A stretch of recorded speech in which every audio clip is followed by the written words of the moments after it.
मानव तस्करों ने एक लड़की को बेहोश कर दिया और उसे एक बड़े गत्ते के डिब्बे में बंद करके ले जाने ही वाले थे। वे दोनों जैसे ही रजिस्ट्रेशन के लिए गए, उसी वक्त एक बड़ी कंपनी के सीईओ के घर का सामान शिफ्ट करने आए मजदूरों की नजर पास रखे उस बड़े डिब्बे पर पड़ गई। उन्होंने गलती से समझ लिया कि ये भी सीईओ का ही सामान है। बिना खोले बिना देखे उन्होंने डिब्बा उठाया और ट्रक में रख दिया। जब मानव तस्कर वापस आए तो डिब्बा गायब देख उनके पैरों तले जमीन खिसक गई। कुछ ही देर में वो डिब्बा सीईओ के नए घर पहुंच चुका था और उस वक्त लड़की अब भी बेहोश थी। अनजान सीईओ ने अपने असिस्टेंट को आदेश दिया कि सारे डिब्बे खोलकर सामान सलीके से रख दिया जाए। लेकिन जैसे ही असिस्टेंट उस खास डिब्बे को खोलने वाला था, उसे लगा कि डिब्बा हिला। उसने सोचा शायद उसे भ्रम हुआ है, लेकिन जब डिब्बा दोबारा हिला तो वो घबरा गया।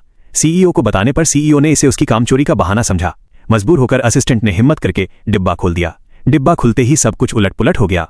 अचानक घर में एक अजनबी औरत देखकर सीईओ ने सोचा कि ये किसी दुश्मन कंपनी की चाल है, क्योंकि पहले भी कई बार लोग उसे फंसाने की कोशिश कर चुके थे।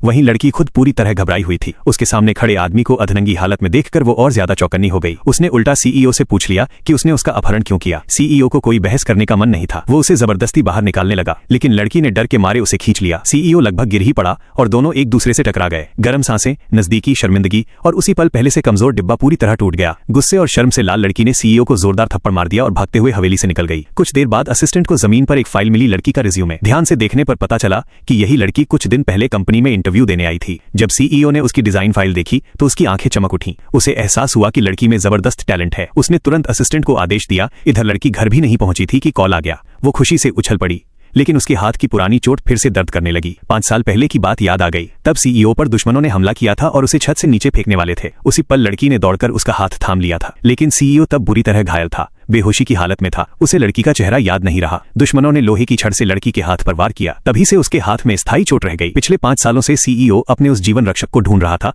और उसे जरा भी अंदाजा नहीं था कि वही लड़की उसके सामने खड़ी है। अगले दिन लड़की जल्दी जल्दी ऑफिस पहुंची, लेकिन गलती से सीईओ की निजी लिफ्ट में चली गई। बाकी कर्मचारी ये देख आपस में अर्थपूर्ण नजरें बदलने लगे। डिपार्टमेंट हेड को जब पता चला कि लड़की को सीधे सीईओ के असिस्टेंट ने रखा है, तो उसने मान लिया कि लड़की गलत तरीके से नौकरी में आई है।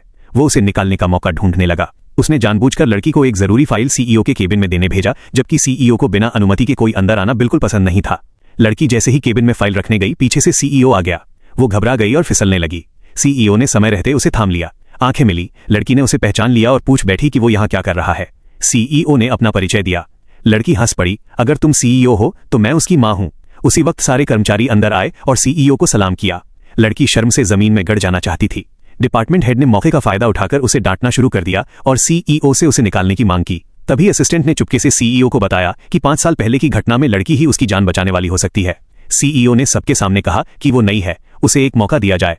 सब हैरान रह गए कि सीईओ के 2 बड़े नियम तोड़ने के बाद भी लड़की को नौकरी से नहीं निकाला गया। बाद में सीईओ ने आदेश दिया